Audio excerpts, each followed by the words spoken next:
రాజకీయాల్లో ఒక ఓటమిని చూసినప్పుడు మనం దేని గురించి మాట్లాడుతున్నాం? కేవలం అంకెల గురించా, లేక అంతకంటే లోతైన కథేదైనా ఉందా? ఈ విశ్లేషణ తీర్పుని విమర్శించడానికి కాదు, ఆ తీర్పు వెనుక ప్రజల గొంతును అర్థం చేసుకోడానికి. ఈరోజు మనం ఆంధ్రప్రదేశ్లోని గిరిజన ప్రాంతమైన కురుపాం నియోజకవర్గంలోకి వెళదాం. ఇక్కడ అంకెలు, ఓటర్ల ఆశలు, క్షేత్రస్థాయి వాస్తవాలు ఇవన్నీ కలిసి మనకు ఏం చెబుతున్నాయో చూద్దాం. ముందుగా మనం ఎక్కడున్నామో చూద్దాం. ఈ ప్రాంతం 100% గ్రామీణ ప్రాంతం. అంటే ఇక్కడి ప్రజల జీవితం, వాళ్ల జీవనాధారం, చివరికి వాళ్ల రాజకీయం కూడా అన్నీ ఈ నేలతో, ఈ అడవితో, ఈ మట్టితోనే ముడిపడి ఉంటాయి. దాన్ని మనం అర్థం చేసుకోవాలి. సరే, ఇక మన విశ్లేషణలో మొదలుపెడదాం. ఈ మొదటి భాగంలో మనం కురుపాం యొక్క సామాజిక ఆర్థిక పరిస్థితులేంటో చూసి, ఆ తర్వాత వచ్చిన ఆశ్చర్యకరమైన ఎన్నికల ఫలితాలను లోతుగా పరిశీలిద్దాం. ఇక్కడి జనాభాను చూడండి. 72% మంది గిరిజన జనాభా. ఇది చాలా ముఖ్యం. కానీ ఆందోళన కలిగించే విషయమేంటంటే అక్షరాస్యత చాలా తక్కువగా ఉంది. మొత్తం మీద 57%. మరీ ముఖ్యంగా మహిళల్లో కేవలం 42%. ఇవి వెరూ అంకెలు కాదు. ఇక్కడి రాజకీయ చర్చే ఎలా ఉండాలి, ప్రజలకు ఏది ముఖ్యమో ఇవే మనకు చెబుతాయి. ఇక్కడి ఆర్థిక వ్యవస్థ అంతా వ్యవసాయం మీదే ఆధారపడి ఉంది. కానీ అసలు విషయం ఇక్కడే ఉంది. దాదాపు 12,000 మంది వ్యవసాయ కూలీలుంటే, సొంత భూమి ఉన్న రైతులు 3,000 మంది లోపే. ఈ తేడా చూశారా? భూమిలేని వాళ్ల సంఖ్య ఇంత ఎక్కువగా ఉండటమే ఈ ప్రాంతం ఆర్థికంగా ఎంత బలహీనంగా ఉందో చూపిస్తుంది. గత 10 ఏళ్లుగా ఈ నియోజకవర్గం ఒక పార్టీకి కంచుకోటలా ఉండేది. సిట్టింగ్ ఎమ్మెల్యే కూడా సాధారణ వ్యక్తి కాదు. 2 సార్లు గెలిచారు, ఉప ముఖ్యమంత్రిగా కూడా పనిచేశారు. చాలా బలమైన ప్రొఫైల్ కదా? మరి అలాంటిది 2024లో పరిస్థితి ఎందుకు పూర్తిగా తలక్రిందులైంది? ఇప్పుడు అదే చూద్దాం. ఇదిగోండి మొదటి పెద్ద షాక్.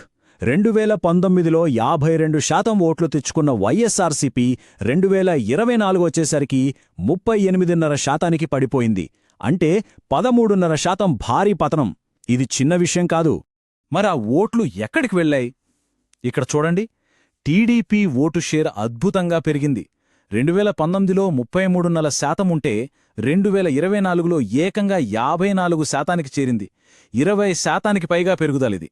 ఇక చివరి ఫలితం 23,500 ఓట్ల తేడాతో గెలుపు.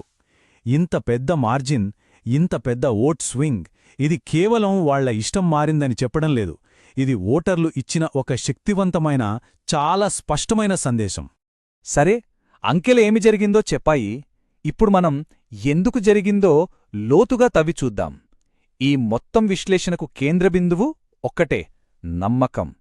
నాయకుడికి, ప్రజలకు మధ్య ఆ నమ్మకం ఎలా దెబ్బతిన్నదో ఇప్పుడు చూద్దాం. స్థానిక మీడియా వాడిన మాటలు ఇవి: భూస్వామ్యవాద, ప్రజా వ్యతిరేక పాలన అనే. ఇలాంటి మాటలు వినిపిస్తున్నప్పుడు దానికి అవినీతి ఆరోపణలు కూడా తోడైతే ప్రజల్లో నమ్మకం నెమ్మదిగా సన్నగిల్లుతుంది, విశ్వసనీయత దెబ్బతింటుంది. ఆ తర్వాత ఈ ఎస్టీ సర్టిఫికేట్ వివాదం. ఇది కేవలం రాజకీయ సమస్య కాదు. ఇది ఆమె గుర్తింపును, ఆమె ఎవరికైతే ప్రతినిధిగా ఉండాలో ఆ ప్రజలనే ప్రతినిధించే హక్కును ప్రశ్నించింది. ఇక్కడే మనం ఒకటి గుర్తుంచుకోవాలి: ప్రజాజీవితంలో బాధ్యత చాలా ముఖ్యం. మన రాజ్యాంగ విలువలు ప్రతి ఒక్కరి గౌరవాన్ని కాపాడాలని చెప్తున్నాయి. మనం మాట్లాడే ప్రతి మాటలో ఆ బాధ్యత కనిపించాలి. ఈ రాజకీయ పరిస్థితిని అర్థం చేసుకోవడానికి ఒక ఆసక్తికరమైన ఫ్రేమ్వర్క్ ఉంది. అదే చతుర్ముఖ సిద్ధాంతం. దీన్ని 4 శక్తుల మధ్య యుద్ధంగా ఊహించుకోండి. ప్రభుత్వ వ్యతిరేకత ఒక శక్తి, సిట్టింగ్ ఎమ్మెల్యే విఫలమవడం మరో శక్తి, కొత్తగా ఏర్పడిన కూటమి మూడో శక్తి, ఇక చివరిది 2 గిరిజన మహిళల మధ్య పోరాటం. సరే, ఇప్పుడు వ్యక్తుల గురించి పక్కన పెట్టి వ్యవస్థలో ఏం తప్పు జరిగిందో చూద్దాం. అంటే ప్రచారంలో, పార్టీ పనితీరులో ఏం లోపాలు జరిగాయి? ప్రజల సమస్యలేంటి? వాటిని ఎందుకు పట్టించుకోలేదు? ఇది చూడండి. ప్రచారం ఒక విషయంలో బాగానే ఉంది. అదేంటంటే సమస్యను గ్రహించడంలో. వాళ్లకు ఫీడ్బ్యాక్ అందింది. కానీ దానికి తగ్గట్టుగా వ్యూహాన్ని మార్చుకోవడంలో, అంటే అందిపుచ్చుకోవడంలో వెనుకబడ్డారు. క్షేత్రస్థాయిలో మార్పులు చేయడంలో, అంటే పునర్నిర్మించడంలో బలహీనపడ్డారు. సింపుల్గా చెప్పాలంటే సమస్యను విన్నారు, కాని దానికి స్పందించలేదు. ఇవేమి పెద్ద పెద్ద సమస్యలు కావు. ప్రజల రోజువారీ జీవితానికి సంబంధించినవి. కొమరాడలో నీళ్లు, రోడ్లు, జియమ్మ వలసలో కాలేజీలు లేక యువత వలసపోవడం, కురుపాం పట్టణంలో ఏళ్లుగా పరిష్కారం కాని భూ సమస్యలు. ఇలాంటివే ప్రజల్లో తీవ్ర అసంతృప్తిని, కోపాన్ని పెంచుతాయి. ఇక ఫైనల్గా డేటా ఆధారంగా చూస్తే అభ్యర్థిని తిరిగి నిలబెట్టే అవకాశం ఎంత? 10కి 2 మాత్రమే. ఈ ఒక్క నంబర్ చాలు నమ్మకం ఎంత దారుణంగా దెబ్బతిన్నాదో చెప్పడానికి. ఒకసారి ఈ స్థాయిలో నమ్మకం పోతే మళ్లీ గెలవడం దాదాపు అసాధ్యం. దీన్ని ఇంకా బాగా అర్థం చేసుకోవాలంటే కేవలం కురుపాంనే కాదు, పక్క నియోజకవర్గాల్లో ఏం జరిగిందో కూడా చూద్దాం.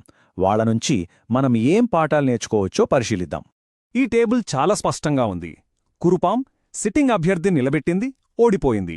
అదే పాడేరు, ఇంకో ఎస్టీ నియోజకవర్గం, కొత్త అభ్యర్థి నిలబెట్టింది, గెలిచింది. ఇక్కడ పాఠం చాలా స్పష్టంగా ఉంది కదా. ప్రభుత్వ వ్యతిరేకత ఎక్కువగా ఉన్నప్పుడు కొన్నిసార్లు ధైర్యంగా అభ్యర్థిని మార్చడమే తెలివైన వ్యూహమవుతుంది. మరి గెలిచిన వాళ్లు భిన్నంగా ఏం చేశారు? వాళ్లు గిరిజన గర్వాన్ని, ఐక్యతను పెంచేలా ఒక కథనాన్ని నిర్మించారు. వాళ్లు 24 గంటలూ ప్రజల మధ్య ఉన్నారు. కేవలం మాట్లాడటం కాదు, ప్రజలు చెప్పింది విన్నారు, స్పందించారు. ముఖ్యంగా ఎప్పుడూ అందుబాటులో ఉన్నారు. సరే, గతం గురించి చాలా విశ్లేషించాం. ఇక భవిష్యత్తు గురించి మాట్లాడదాం. ఈ పరిస్థితి నుంచి ఎలా బయటపడాలి? కోల్పోయిన నమ్మకాన్ని ఎలా తిరిగి పొందాలి? 2029 కోసం ఇక్కడొక బ్లూ ప్రింట్ ఉంది. ముందుకెళ్లడానికి మార్గం స్పష్టంగా ఉంది. 1. వ్యూహాత్మకంగా కొత్త నాయకత్వాన్ని తీసుకురావడం. 2. ఇచ్చిన హామీలను నెరవేర్చడం. ఆ గిరిజన ఇంజనీరింగ్ కాలేజుందా? దాన్ని పూర్తి చేయాలి. 3. ప్రజల సమస్యలు వినడానికి ఒక సరైన వ్యవస్థను ఏర్పాటు చేయాలి. 4. యువతకు ఉద్యోగాలు, మహిళలకు ఆరోగ్యం, ఇలా ఒక్కో వర్గానికి ఏం కావాలో దాని గురించి మాట్లాడాలి. వీటన్నింటితో పాటు ప్రజల డేటాను చాలా జాగ్రత్తగా వాడాలి. భారతదేశం యొక్క డీపీడీపీ ఫ్రేమ్వర్క్ గోప్యతకు, సమ్మతికి విలువ ఇవ్వమని చెప్తుంది. ఇది కేవలం ఒక రూల్ కాదు, నమ్మకాన్ని పునాదుల నుంచి తిరిగి నిర్మించడానికి ఇదొక మార్గం. ఈ విశ్లేషణంతా చూశాక ఇది కేవలం ఒక్క ఎన్నిక గురించే కాదనిపిస్తోంది కదా. అసలు పాలన అంటే ఏంటి, దాని అసలు ఉద్దేశం ఏంటి అనే పెద్ద ప్రశ్న దగ్గరకు మనల్ని తీసుకువస్తోంది. ఈ ఒక్క ప్రశ్నలోనే ఈ మొత్తం విశ్లేషణ సారాంశం ఉంది. అసలైన నాయకత్వం అంటే ఏంటి? అసలైన పని ఎక్కడుంటుంది? ఎన్నికల సమయంలోనా, లేక రోజూ ప్రజల మధ్య వాళ్ల సమస్యలను పరిష్కరించడంలో ఉంటుందా? నమ్మకమనేది ప్రచారంతో రాదు, నిరంతర సేవతో మాత్రమే వస్తుంది.